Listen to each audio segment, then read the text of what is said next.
LOTC, and welcome to this week's LOTC report. I'm your host, Epic Bean, and I'm joined with Lima here from Malinor. Really? Okay. Just after last week's LOTC report was released, so was patch 3.7.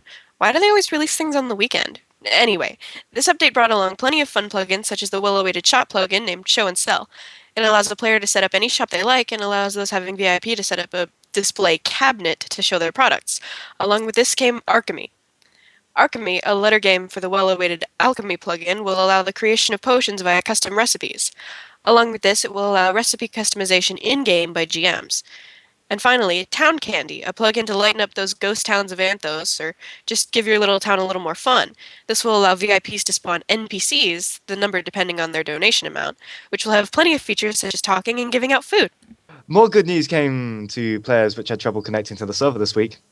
Sparrow got information from Freya, who in turn got information from Typhus about an alternative IP address that can be used to join the server and bypass the random connection problems. Thank you to all three of you. A capitation with the direct connect IP will be linked in the video. Unfortunately, all this was rendered mute at the end of the week when World Hole started gobbling Anthos up. Is this the final attack of the antagonist? Is this the end of Anthos and the beginning of our journey to 4.0? No.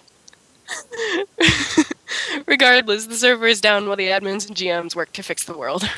No admin news this week, but Ever, Lord of Mining, has repaired all the mining warps and added a whole load of new features, such as extra ore, more mining area, and the fact that all the entrances connect to the same mine. Have fun. Don't like it? Stupid? Funny looking? OP? Or maybe it's awesome, epic, godly? Well, you can give feedback on the mines in the Your View section. Alongside this, Viper also made a post asking for changes in the community that you would like to see made on the server, so go along and suggest something. If you didn't notice, last week, the SM team didn't have any proper PEX or perm group set up. After much keyboard slamming and thinking, Typhus got it arranged. Server moderators should now be able to handle your modrecs without a problem. The VA tier recruiting again, or more so the volunteer thread has been reset. If you were previously applying and still want to be part of the evil, malevolent, edgy team, be sure to repost an application in the thread. The gargantuan change for Magic came right at the beginning of this week. The entire Magic system, including its team of loyal staff, was stripped away. Magic is now completely open for all to learn and self-moderate. Londonmore loves it. There are still a number of guidelines that will remain in place so that the server isn't reduced to anarchy, and the misuse of magic will be treated in the same ferocity as breaking server rules. Players are encouraged to take time to learn and study up on the free subtypes of magic. The existing forms of magic will remain canon magic lore, and any discrepancies should be directed towards the lore team. Instant mages and meta-knowledge to power game their character shall be punished accordingly. Combat magic has had a significant reduction, making the staff an equal tool to the sword in battle. The PvP default for combat shall now begin, and mages will no longer be able to call RP default. Okay, we weren't able to release an interview last week because of the time zones and inexistence of time travel. However, we will have Typhus interviewed by me up on Sunday, and Shift Native interviewed by Gabriel on the Sunday after that. How does that sound as compensation? Thanks to our good host Sparrow, we have a quaint little server where we'll finally get a good-looking studio to get pictures of all those black screen moments on the LOTC report. That basically means we have a creative server set up. To those who are unlucky enough to miss brand new Louie's status update on ET application accepting, he stated that he'll possibly accepting one lucky actor and one lucky builder, so get your apps in there.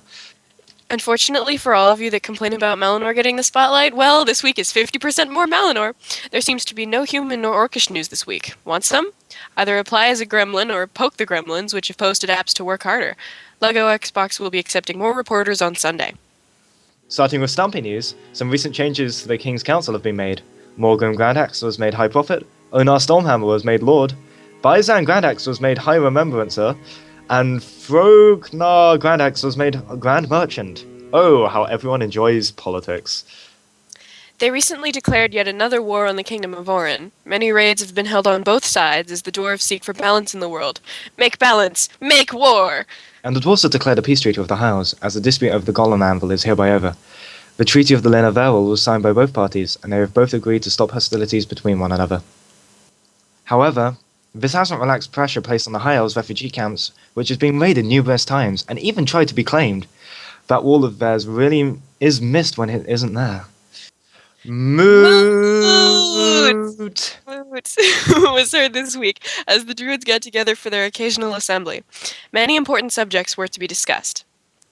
And something that may be related to the Druids, rumors spread that some super elemental being was being created, which may explain the appearance of gigantic flowers and other vegetation appearing all over New Malinor. The other big event this week is the whale hunt hosted by the dwarfs. It's bound to be fun, and people are bound to get a bit chubby after the hunt. The forums were subject to a large number of feedback posts about the magic plugin. All brought up similar discussions, but with slightly different flavors, whether it was the lack of forewarning, the demise of special snowflake mages, or a concern for the quality of magic roleplay. So much discussion took place that it became very easy to grow desensitized to the issues, and for all the talk, the question remains for how much negative change will actually occur in roleplay. Magic has been liberated and will remain so for the time being. Last week, we told you that all the community surveys were up, and they still are. A maximum of 60 people have filled them out. So we want more. Help us get 100 if you haven't filled them both out yet. Again, we remind you that it's purely anonymous, and that it's extremely helpful to the staff. Thank you all for joining us for this week's edition of the LOTC Report. See you next Saturday for the next edition. I'm Fiend. And this is Lima. Signing off. See you all in Anthos.